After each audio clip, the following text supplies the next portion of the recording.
You're listening to Wealthy-esque. We are a community of lawyers who believe that true wealth is having control of our time. I'm Ro Thomas, and as a busy wife, mom, and big law associate, I know all too well the tension between the culture of the legal profession and pretty much everything else you want to do in life. Each week, I'm bringing you the information and tools you need to take back control of your time by reframing your mindset and managing your money to achieve lifestyle freedom. Take the first step toward regaining control of your time by downloading your free Lifestyle Freedom Starter Guide at rothomas.com/start.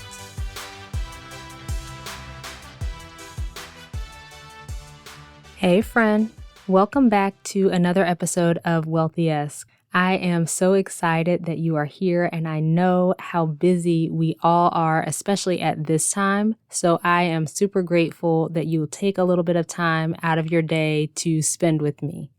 Before we jump into today's episode, I just want to let you know that if you're struggling with your money, if you don't know what to do with your budget, you can't make progress on your student loans, you're not sure how you're going to pay for the holidays that are coming up, I'm a personal finance coach and I can help you. So if that's you, be sure to head to rothomas.com/coaching and we can get a strategy session on the books.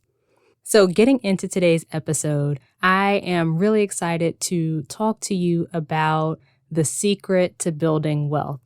A lot of times we think we have to win the lottery or get an inheritance or invent something to be wealthy. And of course, we're talking about monetary wealth here because we know that true wealth is having control of your time, right? But even for six-figure earners, building wealth often seems unattainable. So today I'm sharing the number one secret to building wealth and how anyone can do it. It has helped my husband and me increase our net worth by hundreds of thousands of dollars over the last few years. So we're going to talk about what the secret is. We'll go through an example of how it works, how powerful it is, and we'll talk about how you can apply it in your own life. So, what is the secret to building wealth? It's as simple as minding the gap. And you might be saying, Ro, what are you talking about? So, if you've ever been to London on the tube, their underground train, there is this constant refrain, mind the gap, mind the gap. And they're talking about the gap between the train and the platform. But we have adopted that in the personal finance space to talk about the gap between your income and expenses. It's a cute way to talk about making sure that you have something left over from your income, that you're not spending everything. And when you're trying to build wealth, you want that gap to be as large as possible. The gap is where wealth is built. It doesn't matter how much income you make. If there's no gap between your income and expenses, then you won't be able to build wealth. And for many Americans, that gap is tiny, if it exists at all. 78% of Americans live paycheck to paycheck. I know I've quoted that statistic on here before. 25% of households bringing in $150,000 or more are also living paycheck to paycheck. And almost 40% of Americans would struggle to cover an unexpected $400 expense. So those statistics are really startling, especially when we're talking about people who make six figures and beyond. So what are some reasons for that when we're talking about the six-figure earners? The first one, I think, is lifestyle inflation. A lot of times we want to keep up with our friends and our family and our coworkers. We see they're making about the same amount as me. You know, if they're doing these things, then I can do them too.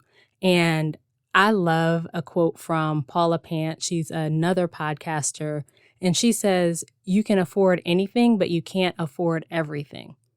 And that is so key because I think a lot of times, especially when you've got a lot of money coming in, you've got this appearance that you're trying to keep up, then you feel like you can afford anything, that you should be able to afford anything. But when you do that, then you're unable to afford your time, right? The freedom that you want. If you're spending all of your money, then you don't have options. You don't have the freedom to do the things that you want to do. There's also that I work hard, I deserve it mentality that a lot of us who make six figures have, where, you're working so hard, you feel like you should have something to show for the money that you're making. You should have something to show for all of the work that you're bringing in. You should have something to show for all the work that you're putting in. And I think a lot of times more and more luxuries become necessities.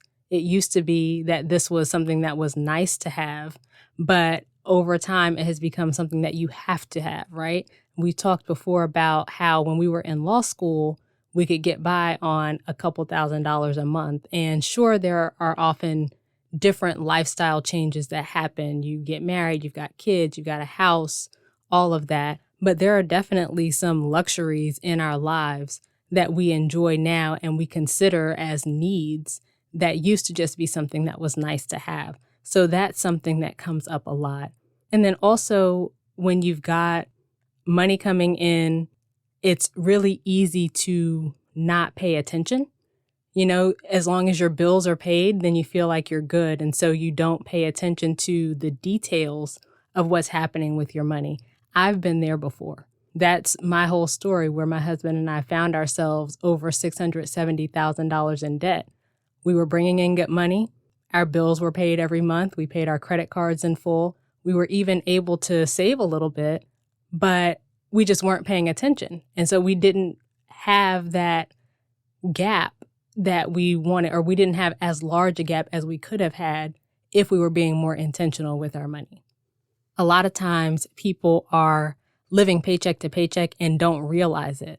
But when you are using next month's money to pay this month's bills, then you're living paycheck to paycheck. And there's no gap between your income and expenses in that situation, but you don't realize it because there's more money coming in.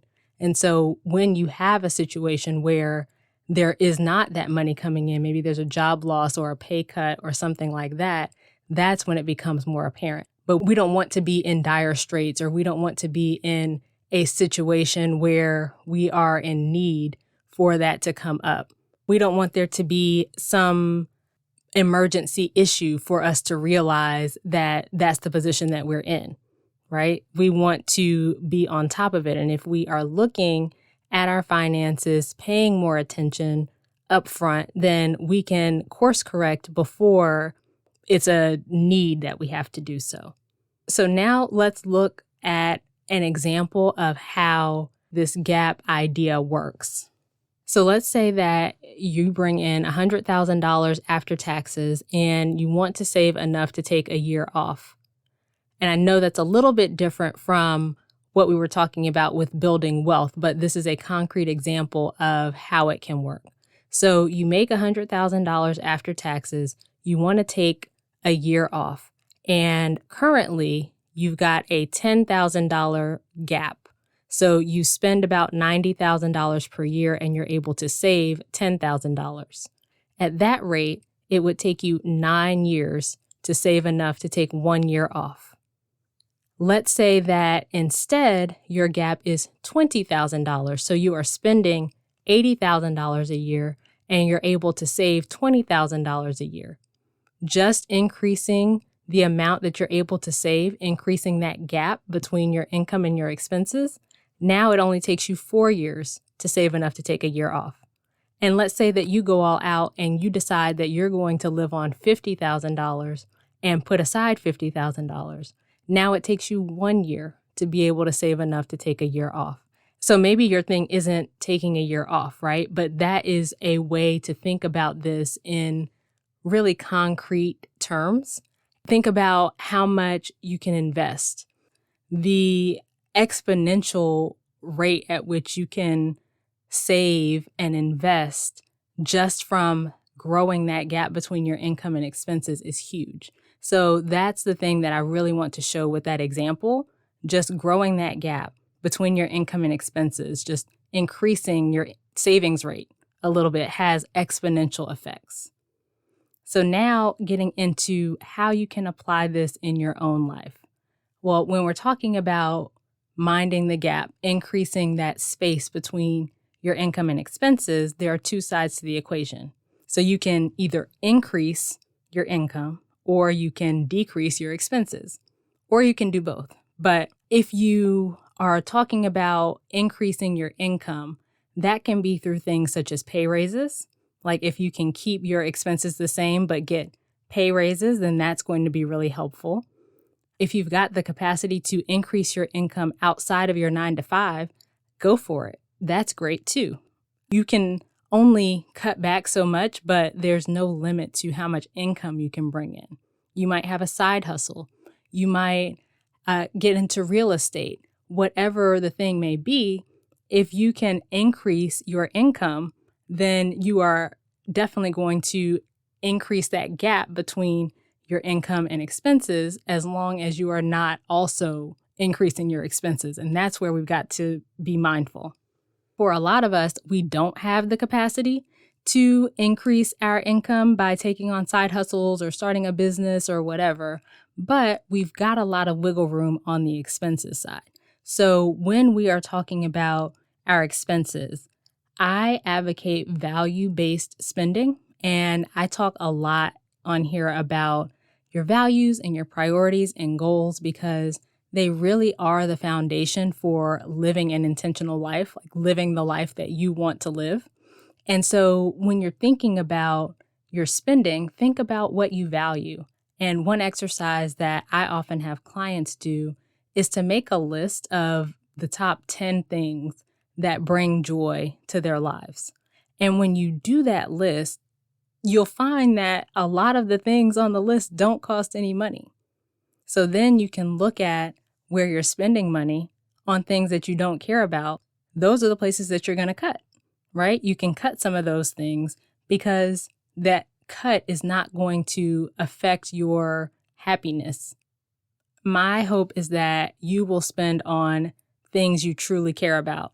That could be vacations with your family. It could be shoes. It could be expensive dinners.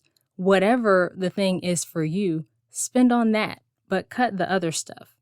When you've got all of these things that you're spending on just because you feel like you're supposed to, because you're a lawyer, or because your coworker did it, or some friend did it, or whatever, then you are keeping yourself bound. You are hindering your own financial progress based on something that somebody else wants.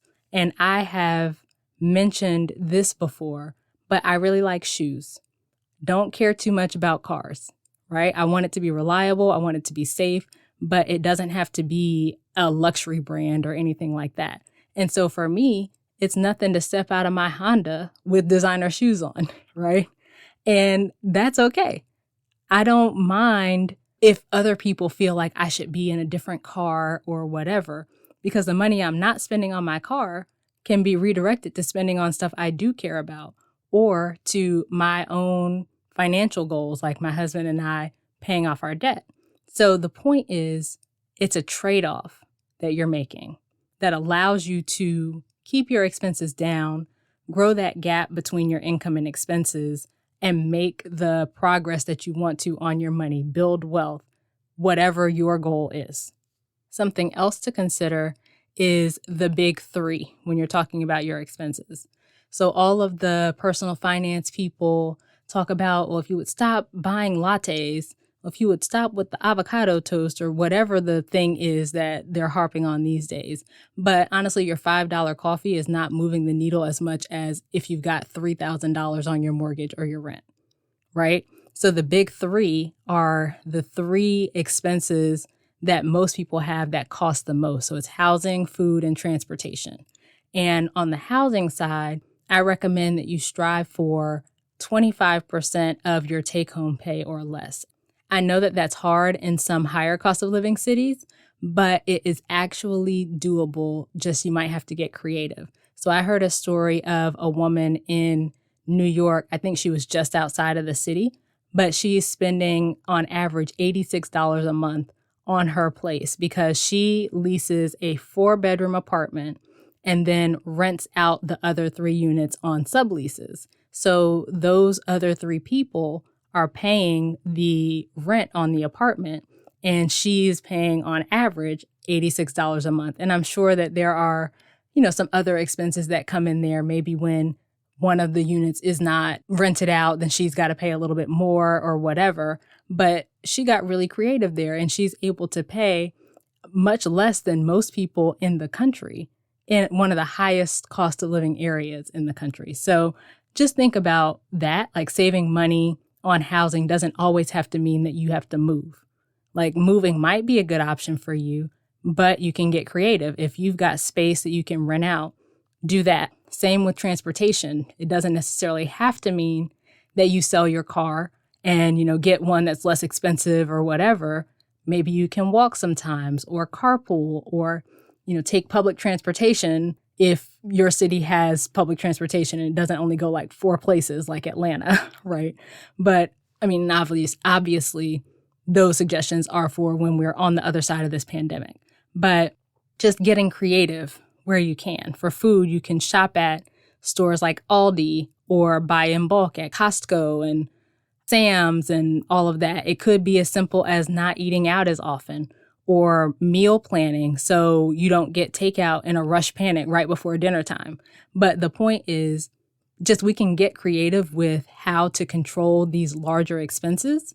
And when we do that, it'll have a huge impact on your finances, more so than giving up your daily coffee.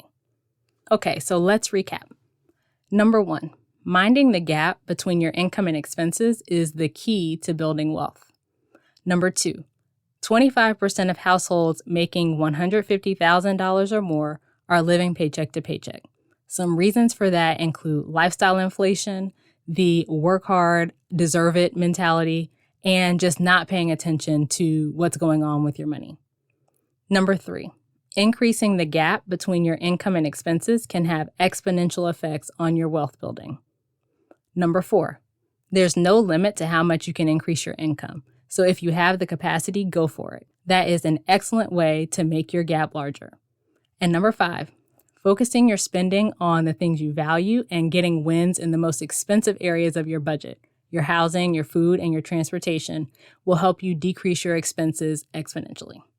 Okay, that's it for this week's episode of Wealthy-esque.